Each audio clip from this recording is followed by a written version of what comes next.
Welcome to the Irish Occupational Therapy podcast, hosted by me, Jen Trechek. And me, Aileen Rutledge.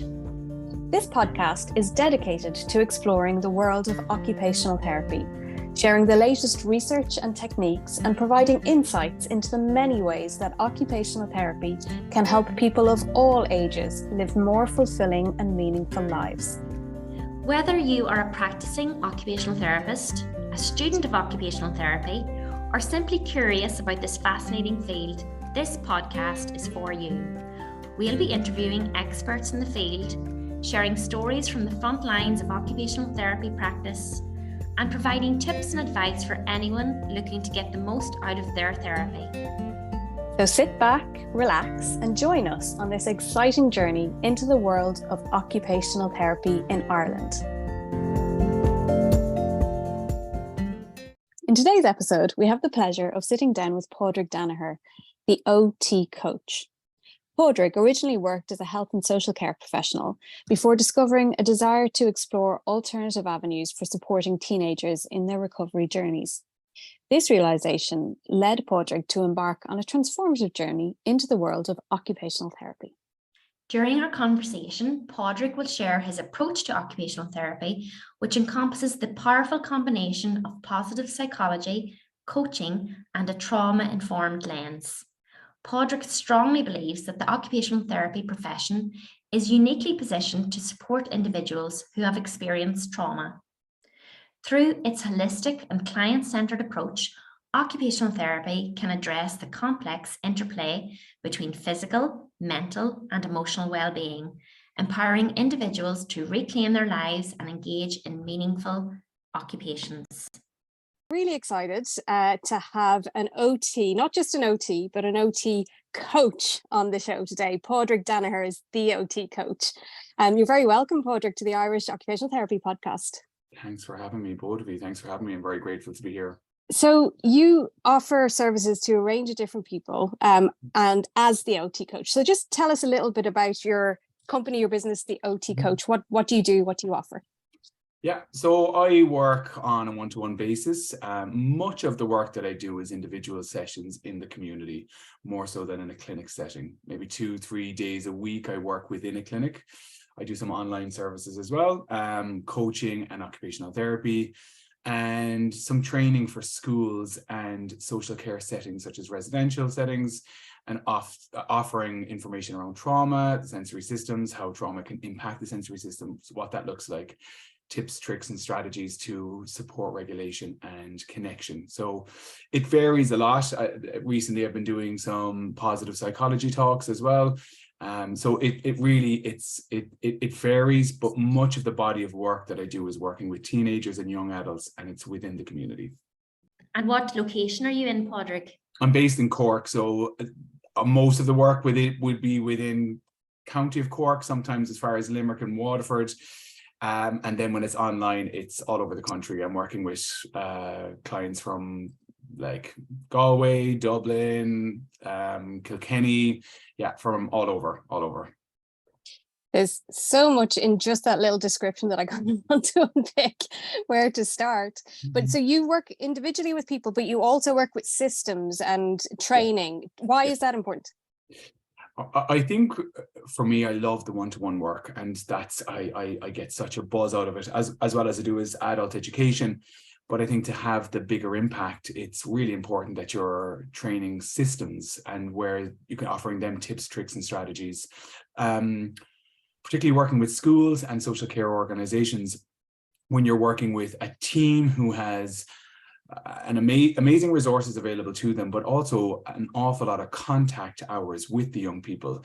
So if we're very lucky, we might get 1 hour once a week, once every 2 weeks, while they're with them. In some cases with social care, 24 hours, 7 days a week. So it's really important that we can offer them practical strategies that they can implement interventions. And I think in that they can have a greater impact. And really that's the focus, is trying to empower teachers, empower parents, empower social care teams, so that they can offer the best care possible for young people. And Padraig, do you get referrals in from principals, schools? They contact you directly and ask for your support? Yeah, so schools would directly contact me, and when it comes to social work or social care department, sometimes it's the social work department that is contacting me too, so directly, but it would be schools directly. Yeah, that would contact me.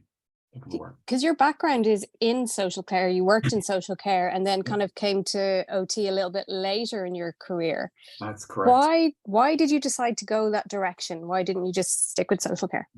Like I love social care. I spent 8 years working within residential units with teenagers who would have been seen as challenging behavior, but just difficulty in communicating their needs, or we were struggling and hearing their needs properly. And I would have worked with a family assessment unit as well for some time, looking at parents' capacity to parent. I loved it. Learned so much, really understood the importance of building a therapeutic relationship and how that was one of the strongest tools that we have as well as clinicians, but particularly in that field. There was just areas that I felt could be improved and that we were missing a lot. And sometimes I felt like we were putting a band-aid over a huge problem.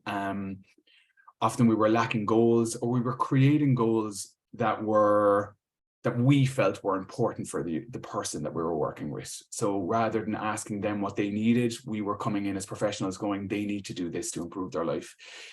And it wasn't working. Time and time again, we were running into difficulties, lack of motivation. And I was like, something is missing here. Much of my work through social care, I was studying occupational therapy. So I could really see this and start bringing it to the social care sector. I was like, how about we find out what's really meaningful for them and see how that works, and like trying to spark that intrinsic motivation. We were dealing with some of the most resilient, motivated young people, but they were resilient and motivated to engage in maladaptive behavior to survive and cope. But they were incredible, and we were missing that. We were focusing on stopping the behavior, but ignoring the motivation and resilience they had to even engage in that. So I think it was just trying to shift that, spark that intrinsic motivation. What's meaningful for you? How do we bring that to life? And when that was was happening, I think we could nearly step back and so that for me was OT. That was OT. It was like, find what's meaningful for the person, help them engage in it, and we can then step back because they're super motivated. That's amazing, because it can be a little bit of a get out of jail free card to say it's the client's fault. It's the person I'm working with. They're not motivated to engage, or they're, and surely we're doing the wrong thing then, right? Absolutely. I just think we weren't listening. While we were looking at behavior, like there's a problem with this behavior. How do we stop the behavior? We weren't asking why are they engaging in this behavior. And if you're working with young people who have experienced complex trauma, maladaptive behavior is a coping strategy. It has helped them survive, whether that be drug, alcohol abuse, self-harming. That's kept them alive. So understanding that behavior is really important for them, and just removing that and replacing it with nothing is not going to work. So it's like, how do we then get them on board with seeing that there's other solutions, there's other strategies, there's other techniques? And I think we were missing those things. And that's not to give out about social care. It's an amazing sector, and we're very grateful for it. I just felt when I was in it, I was like, oh, we're lacking in something. We were always holding a space, and I felt sometimes we weren't getting anywhere. And OT is very goal oriented, very focused. Where are we going? What's the next step? What's the outcome? We were missing that language even to exist in our organizations.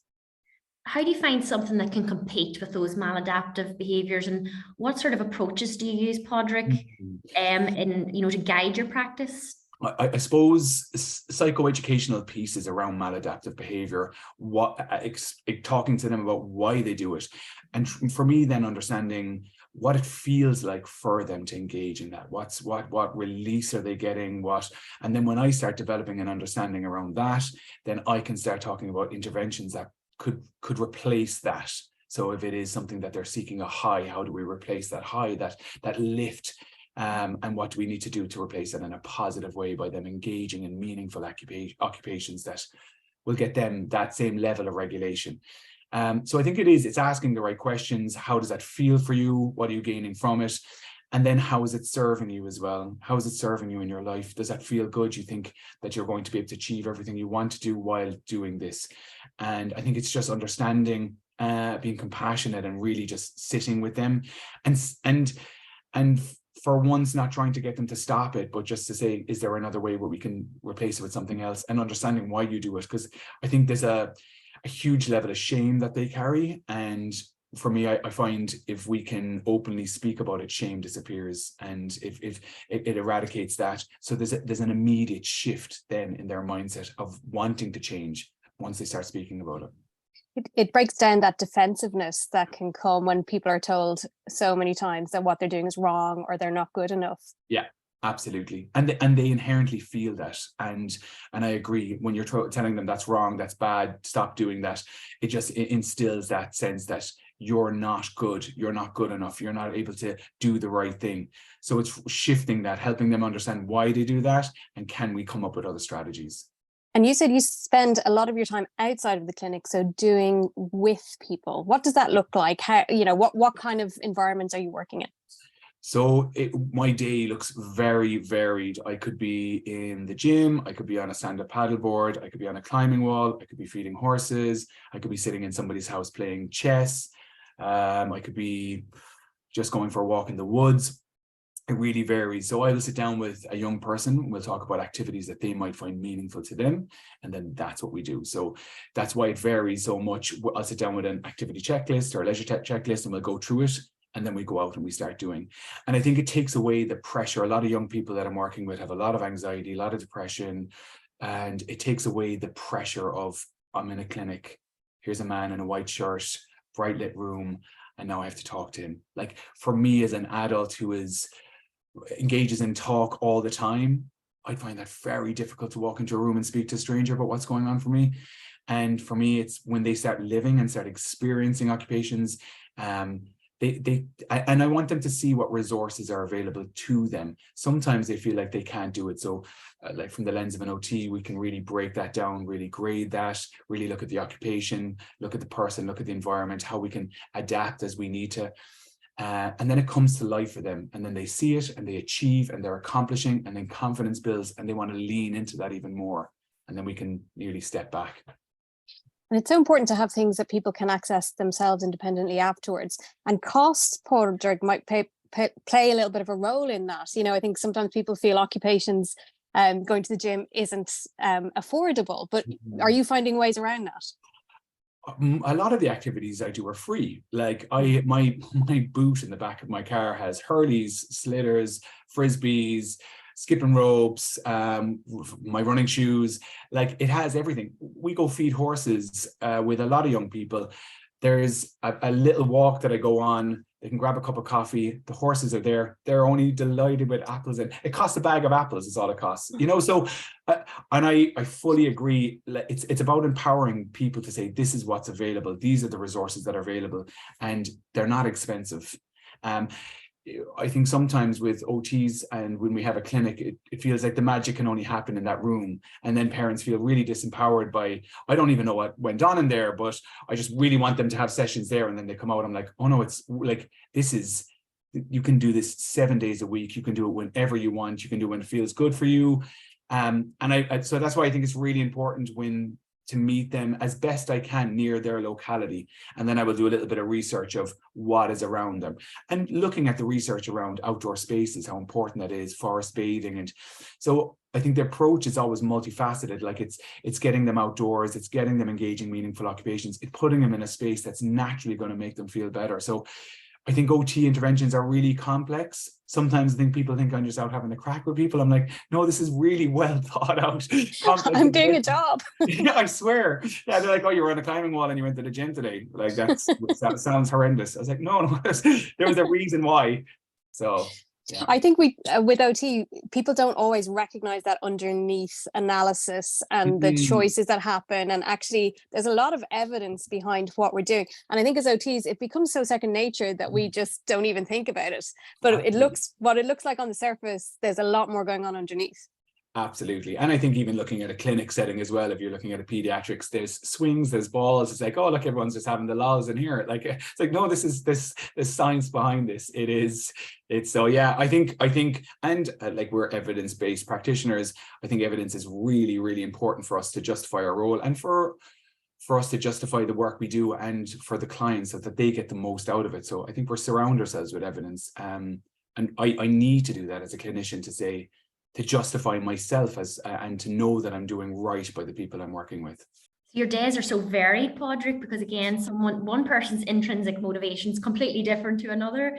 Absolutely. Could you share maybe an activity that you've done or an intervention that you've done in the last few weeks that you've really enjoyed yourself? Oh, I kind of love them all. So some of them I have to.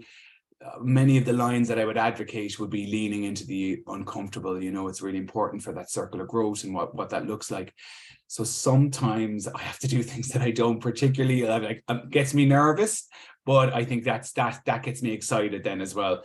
It matches those highs that you were talking about earlier that are so difficult to tap into. Absolutely, I really enjoy the wall climbing, and I really enjoy like observing the young person engage in the activity as well, and watching the excitement or the turning points for them and the high that they come out with, and to see that that's a resource that's really openly available to them. But I enjoy it myself. I think it's because it pushes me into a space that I'm not very comfortable with. Not a fan of heights, so it's just I've got to lean into it.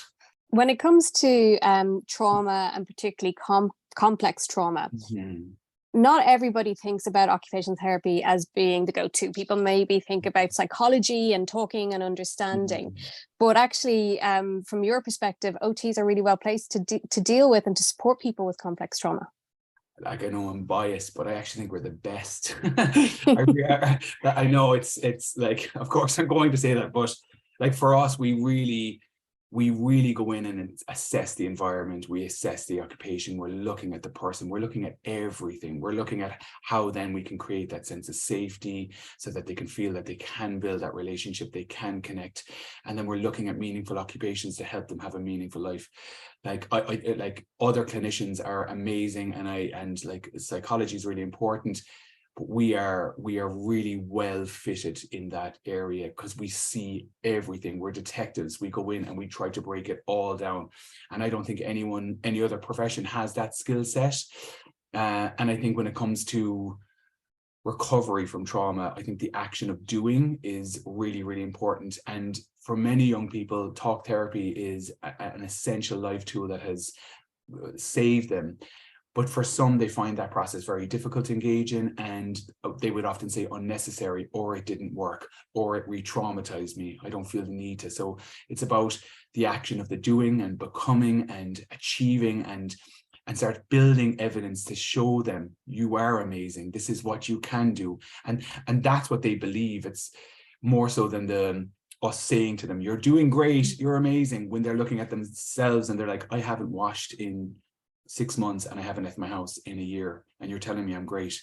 Like, I'm like, you're not doing great at the moment, so let's try and get things going that you can look back and say. And even the moments that they engage in something, you see them pulling out their phone and taking a picture to say, like, I can actually have a story to tell my friends that I went somewhere. I fed a horse today, or I climbed a wall today. These are huge things just to say I am a person again. I'm a young person. And so I think it's really important. So I think OTs are the exact person to go in and work with. To make it easy. And even the idea of talk therapy doesn't work for me. I would maybe argue that talk therapy is part of occupational therapy. It's just that the doing opens up the space to allow somebody to talk in a less intense way. Agreed, fully agreed. Yeah, and it gives them that space where the eye contact isn't there, and that they're engaging in a meaningful occupation, and that it's okay if it takes 5, 6, 7, 8 sessions for you to feel comfortable. And I would often say to young people coming through the door, you don't know me, I don't expect your trust. This was going to take time, and that's okay, you know, because there's an expectation sometimes when they walk into a room that immediately they're supposed to trust the person and then start talking. That takes time. Padraig, for other occupational therapies working within this field, is there any particular CPD that you've completed that you find really beneficial? Again, back to approaches, anything at all that you would really recommend signpost other occupational therapists to? So I've done some training with Adrienne Brannock. I found her amazing, and Kim Bartell like both of them are fantastic, and they're huge influence in the work. I've done lots of other reading outside, Dr. Bruce Perry, looking at Beza van der Kolk, Gabor Mate, and I think like they have also really shaped the work that I do and the practice that I do. And I think like the neurosequential model is a really important model by Dr. Bruce Perry, and it really links in very well with occupational therapy about focusing on the sensory motor first, you know, and Aidan Bronick would reference this as well, how like to focus on the inner part of the brain, the first part, the brain stem, before we then go into the outer side where we can start talking about relationships and building that, and then before we go to the prefrontal cortex where we can actually start problem solving looking. So without a young person being regulated and focusing on that, whether that's the sensory systems or creating a sense of safety, we're wasting our time on the other layers. So it's starting from the inner and working our way out. I think they're really important models that have really shaped my practice. And even some of the activities and things you're accessing in the community, they really really target that sensory processing element. I'm actually just back from Aidan Bronick's Ash Cottage. Oh, excellent. Yeah, just last week. It is a magical place. Have you ever been to it? Or did you? It was mid-COVID that I done the training, so unfortunately it was online, and I think she would have said like she would much rather everyone be up to the clinic, but now I'm delighted the clinic's open, so I will be definitely getting up there again and doing some training. Really special place. Amazing. You mentioned positive psychology and that you're doing a little bit of training for schools or teachers or health professionals in positive psychology. Would you mind just explaining what positive psychology is and then how you bring that into your work? Yeah, so positive psychology is, it focuses on the strengths of people. It focuses on their values. I think it's really important, but much of the models that I would use, I think really encompass occupational therapy. I use the PERMA V model a lot, and I think it's one that for me it served a lot of clients really, really well. It looks at like positive emotions, it looks at engagement, relationships, meaning in their life, achievements or accomplishments, and then vitality. So it really encompasses everything. So I think positive psychology for me, it's always asking what's right with you, what is working in your life, rather than what's wrong with you. Rather than honing in on the challenges, let's bring forward that. So I think it really functions really well. And I think the PERMA V model, which I use a lot, I think is really important. And particularly the last section, which is vitality. And without that existing, nothing can. So if we're not eating right, if we're not moving our body, if we're not getting enough sleep, that having positive emotions is extremely difficult. Engagement in positive relationships, having any meaning in our life is extremely hard, or achieving or accomplishing. I think that's something that's really important in positive psychology, that you're achieving and accomplishing in life. And if you're missing that component, how do we bring that in? The confidence, isn't it? There's a lovely saying in Brief Solution Focus that there's nothing wrong with you, that what's right with you can't fix. And I think that's a real tenet of positive psychology, that you do have the tools. We just need to help you maybe unearth those tools in yourself. Absolutely. In terms of people that you've worked with and kind of memorable cases, we probably all have that one or two people that you remember and that were, you kind of think, yeah, that worked, that was it, that was me as an OT doing a really good job. Although it can be hard to acknowledge that sometimes, because the client always has a role to play in that, of course. But what would be your case that you kind of go, yeah, that was me, that encapsulates me as an OT? There's one in particular, and I'm nearly emotional thinking about them and their journey. It was just such a powerful one for them. So they really struggled to leave home. They hadn't left home in a few years. They hadn't been in any education. They were a young person that really felt unsafe in their own skin, in their own environment, had experienced trauma. And it was really coming in as an OT going, other clinicians had attempted to reach out, had a lot of difficulty. So it was like, how do we offer a service to go at home? I might have been met with what might be seen as aggression, but understanding that from social care, understanding that it's a sign that a young person is scared. Like, what is like anger, but what's behind anger is fear. So with that young person, I was like, okay, how do we assess the environment? How do we create a sense of safety? What's meaningful for them? How do we ensure that they're doing that with their immediate environment? And they just identified something simple, that my door is not working, it's not locking. It's like, okay, so here's a goal that's meaningful for you. Let's get a lock on the door. Let's get a sense of safety. When a sense of safety was achieved, then they could start building a relationship. And that took time. That took a lot of me coming to the door with a hot chocolate, being told to politely get away. Okay, in other words, next week. And then back again, and that repetitive relationship. And then they felt safe enough then, once that was built, that they could come into the car and go do some shopping. Pizza was the next step to sell. And they're like, okay, I'll go for a pizza. Started with pizza, then started engaging in really meaningful occupations. And it was the first, like, we went off and done kayaking and done other activities. Now that young person is back in full-time education and is engaging in groups.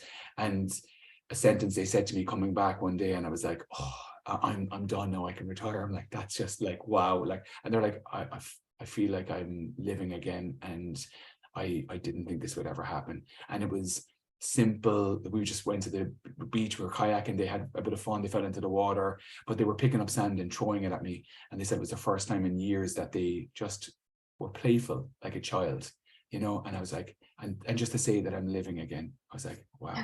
And that's amazing. Yeah, so it was a beautiful moment for me. And if my career ended there, I'd be like, I don't care. I'm like, yeah, I'm done. Put a fork in me, I'm done. I'm out of here.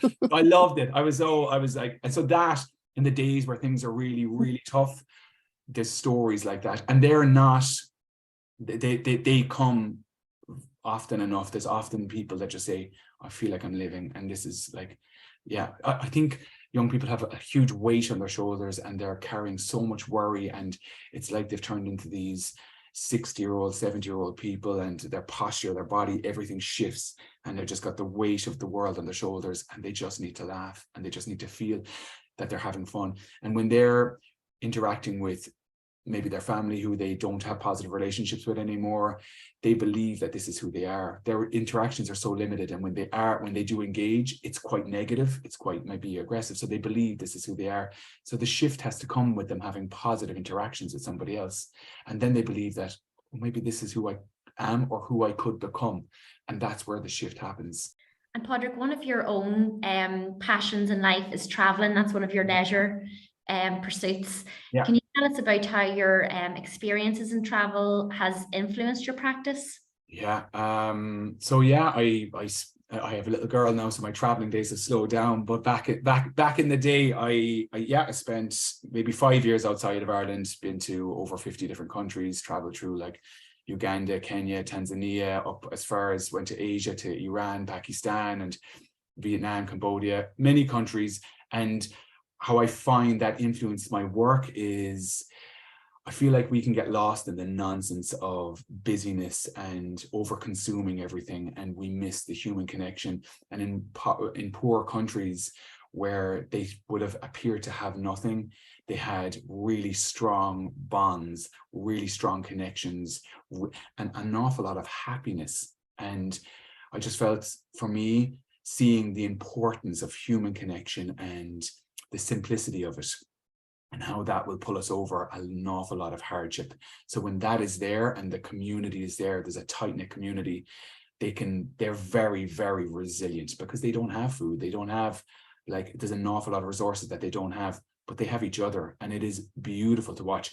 They're singing and they're dancing, and the ceremonies on a nightly basis, when they have just whatever they've got together for one meal, that's enough. And so for me, learning that, it was really understanding the importance of human connection and how powerful that was over everything else that we feel fills our needs. It's nonsense, really. It's just about people. It's about connection. And back to basics. Back to basics. Back to basics. Absolutely. Yeah. Padraig, can I ask, you're the OT coach. So coaching is something that's becoming very popular as a concept. How do you use coaching in your work? Do you see it as the same as your OT intervention, or is it separate, or explain it a little bit more?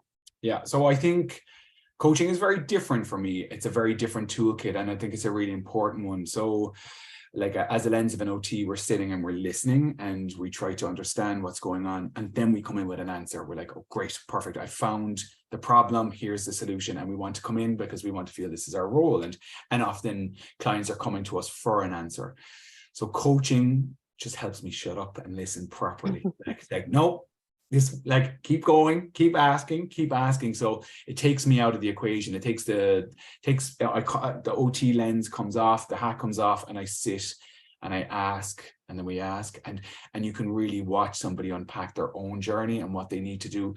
When we're very clear on that, and that might take some time, then we can start shaping interventions. But when we rush in too soon, we think we see the problem and we want to be the person to offer the solution because that makes us feel good.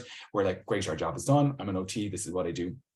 So sometimes I just need to just take a step back. And so I think coaching is really important. And I work with a lot of young men as well. And I think for them, they really seek the coaching component. They really seek the trying to develop an understanding of who they are. And that's done through coaching, a lot of coaching with that. So the MA that I did was in positive psychology and coaching, and that's where I got that background. I think that's very pertinent for occupational therapists. We are problem solvers. We're very keen to get in there and try and make everything okay. Yeah, for sure. Yeah, no, it is. I think it's our go-to, and it feels good. We found our role, and we know that okay, great. We take the box. This is what the person needs, and we have an answer. And that's why I think coaching alone for me isn't enough with young people, because we have an abundance of knowledge. We're constantly upskilling, and we've loads of research. So we have the information. So while they're seeking to understand what's going on for them, it wouldn't make sense for me not to say, right, thank you for all of this. Here's a little bit of resources that you might find beneficial. So that's where the mentoring and the occupational therapy comes in then as well. So I think it's important, but I think it's a great toolkit. I think it's a really important one to use. I think toolkit is the right word there, because, you know, listening to you, you've kind of studied in lots of different areas and there's different modalities, but they're all very complementary. And really the key is the young person in front of you and what they need at that moment in time, and how you then pull on different things to support them to move forward, which takes a lot. You're very experienced as an OT to be able to kind of dip in and out depending on the needs. And I think you're absolutely right. It really depends on the person in front of you. So the one approach, and even when it comes to sensory, SAI and Nadine Brannock, it's a fantastic approach, but you're dismissing all of your knowledge and all of your learning if we go in with one model, or we go in like this is the right way and we ignore everything else, because we are so vast and there's so many models and frames of references. So it's really important to be open-minded. And so I don't like being rigid with one and saying this is the only, because some of those might be a few weeks of training, or I learned this model into like a weekend. I'm like, but what about the other 10 years? Like, so I think it's really important to just see what the person needs and be leaning into different models and different frames of reference, and not dismiss the vast knowledge that we have in occupations. Bringing our active tools, isn't it? And that's very complementary to your OT coach.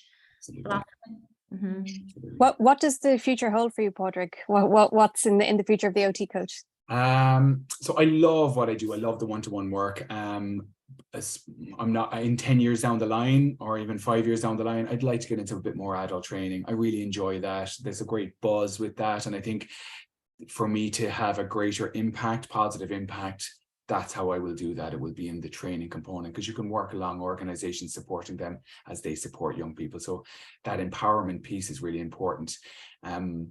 Because individually for us as clinicians, we only have a certain capacity of how many hours in our week that we can have that connection with young people.